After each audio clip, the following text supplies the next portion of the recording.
Hi, welcome to my channel. I got an article here from the Buffalo Courier Express dated Sunday, May 25th, 1947. And uh, I got a few drawings or iterations that you can look at while I'm reading this, but this is an interesting story about an old log cabin that is part of my family history. It's called First Settlers Beat Housing Pinch with an Axe. A jug of whiskey, good neighbors also helped. Discouraged home hunters might think Buffalo's present housing shortage is the worst in history, but it's nothing compared with the shortage 145 years ago. It was solved then not by priority or regulation, but by mere possession of an axe and a jug of whiskey. Producers of the 20th century prefabricated homes have nothing on the Erie County pioneers who would raise a house in a day. Although settlers' homes didn't contain a single nail and mud was used in place of concrete, they were not flimsy structures to be blown down with the first stiff breeze off the lake. In fact, a few in this area are still being used as residences. While under present-day building processes, erection of a log cabin generally costs more a square foot than ordinary frame construction, the log dwelling is still used as a housing expedient. Most notable examples hereabouts today is the so-called swamp angel. He is usually a bachelor or elderly man who picks up a piece of swampy land for a song, fells some small trees to build a log cabin, then ekes out a meager existence cutting fence posts or selling firewood. The settlers' method was more spectacular. Erie County pioneers, with few exceptions, were unbelievably poor. A few wealthy families came to this wooded region in ox carts loaded with children, pots, and pans. But usually, the new arrival was a lone man who had hiked many weary miles through underbrush and forest, swinging an axe over his shoulder. Newcomers were warmly welcomed by their predecessors, partly due to the native kindness and partly because each new arrival helped to redeem the forest from its forbidding loneliness. As long as the immigrant had felled his logs, the notice of the house raising was sent out via grapevine. On that specified day, a dozen or more men would arrive, sometimes from 15 or 20 miles away, each able to handle an axe as easily as the deafest clerk flourishes his pen. 4 of the largest logs were selected. The foundation and the 4 most active and expert axemen were designated to build the corners. Saddles were cut, and then notches were made in the logs to fit upon the first ones. This operation was repeated and repeated, the 4 axemen rising with the building and shaping their logs handed up to them by their comrades. At least at a height of 6 or 8 feet, rafters were made of poles cut from the forest. If there was a supply of ash shakes, rough shingles about 3 feet long, the shingles were used for thatching and then often put on the roof. A small opening was cut for a door, and if a new owner aspired to such convenience, a window, sometimes a settler, would donate 2 planks for a door, but usually a blanket served the purpose for at least the first summer. As there were no bricks, the fireplace was made of stone and the chimney of sticks plastered with mud, and then the work was complete. These early builders were almost always cheered in their labors by a jug of whiskey. According to H. Perry Smith's History of Erie County, it was a poor neighborhood indeed that did not have a few quarts of for such a grand occasion. Many of the early homes were only shanties made of small, unpeeled logs. This was usually true in communities where there were not enough men to handle big logs. The average home was 12 by 14 feet. If a man had one 16 feet square with a shingle roof, board floors, and a window with 6 panes of glass, he was decidedly stylish and apt to be disliked by his neighbors for being a bloated plutocrat. Bedsteads and chairs brought from the civilized world were only for the upper classes. For the average settler, a chair was made by cutting a slab from a log and inserting 4 poles for legs. Bedsteads were made from poles with bark strung as a mattress. These were called horse bedsteads or Holland purchase bedsteads. Board floors were usually puncheons, logs split down the middle and were flat on the surface placed upward. A typical example of a more luxurious type of log cabin was that owned by my great-grandfather and my great-grandmother of Goodrich Road, just north of Clarence Center. About a 20 by 30 foot home, boasting 3 windows, it forms the living room and bedroom of their 7-room farm home. Except for the shingle roof and the clapboard upper story portion, the exterior follows the original settler's design. However, the interior has been finished off in a modern manner with plastered walls, matched floorboards. Evidence of antiquity can be noted in the small paned windows with 16-inch thick ledges and narrow door.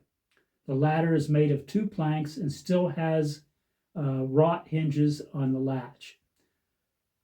My grandmother was asked how old the house was, and my great-grandmother said, "I don't exactly know how old the place is. It was here when my mother came here from Germany as a 12-year-old more than 90 years ago. The old cobblestone fireplace was standing until about 25 years ago when we ripped it down, put up a stove. The chimney was made of clay, grass, and sticks, and when we pulled it down, the whole thing was just a pile of dust." The news article I just read you was from the Buffalo Courier Express in 1947, and is the beginning of a video about a shotgun that belonged to my great-grandfather, Gustav Londo. He had purchased a farm. Nobody really knows exactly when. It was in the 1800s. My grandmother was born in that cabin in 1912, I believe. And I had visited the cabin when I was a young boy. Every time we'd visit up in Buffalo to visit my grandmother, we'd go out to visit my great-grandmother. It was still alive and well, and the cabin was still there. I had many memories of sitting in the living room part of the cabin where there was some furniture and a piano that my dad would play once in a while when we went up. My grandmother was a very nice lady. It was kind of nice to meet her. She had a distinct accent. It was a German accent. And she had chamber pots and outdoor plumbing, outdoor outhouses, and that's kind of how you did that back then. My great-grandfather had a farm, and I believe it was about 110 acres, and he had farmed that. And my dad had told me that, he had heard that, my grandfather got up early in the morning, and he would have a pretty good breakfast, and he would pack a lunch, and then he would go out on the farm, and you wouldn't see him again till that evening for dinner. So that's kind of how they did it back in those days. It was just a long a day for these guys out there. I mean, it's just the way it worked. I have a picture of my great-grandfather. He's in Studebaker. You can see him there. There's a couple pictures. And I have a picture of the old house, the way it was when I remember it. It still had the front section on it. And what had happened is when my great-grandmother could no longer really, she was way into her 90s, or late 80s and 90s, when she had to go and live with my grandmother. And when she had passed away, then they had kind of sold the farm off. I think my great-grandmother had sold 100 acres of it prior, and that would have been, I don't know when, but there was 10 acres, the house, the cabin, and the Clarence Center Historical Society was very interested in the cabin. At the time, it was the oldest structure in the city of Buffalo, frankly, and they bought the place, and they disassembled the cabin, and they rebuilt it on the historical grounds. in Clarence Center, and you can see it there today. My great-grandmother's cabin has been reconstructed, and there's a picture of that.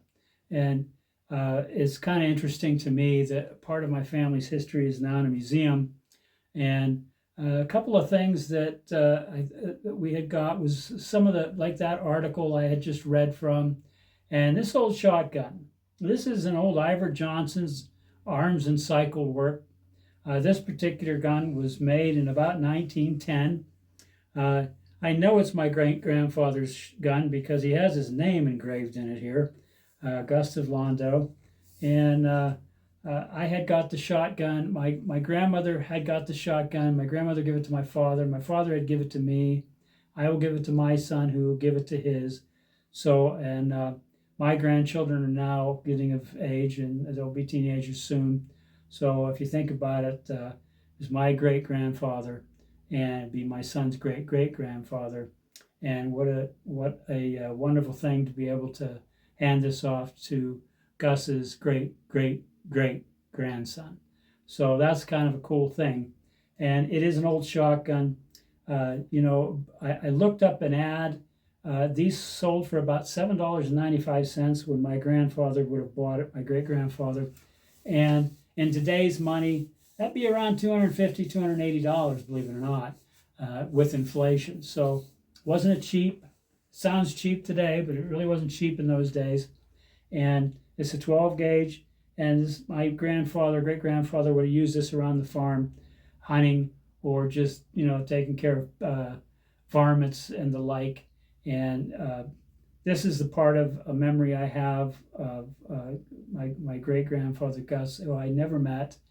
He had passed long before I was born, but you know, I knew my great-grandmother, and she was pretty cool. She come to visit us in Pennsylvania. She was in her 80s, and you know, our house was quite old too, that we lived in. We lived way back up in the sticks, a little bit north of here, and that house is gone now too. So I still have the memories, and I still have the shotgun of my great-grandfather, and I have shot the thing. And it's pretty sound. You know, I wouldn't do it all the time, but you know, it's pretty sound. It has a cock, you know, it goes off, it goes bang. I took it hunting just because I wanted to say I hunted with it, and so I had hunted with the shotgun. It's kind of a cool relic of my great-grandfather's. So that's my video today. It's kind of a family history type thing, talking about the Iver Johnson's 12 gauge shotgun. So if you like this kind of video, give me a like and subscribe to my channel. We're still not able to get out to the range yet. We're going to take some of these rifles and some of these shotguns out and shoot them and show you how just how well they'll do. I just need a couple more, hopefully another month, and we should be out of this terrible weather. So thanks a lot. Appreciate it. See ya.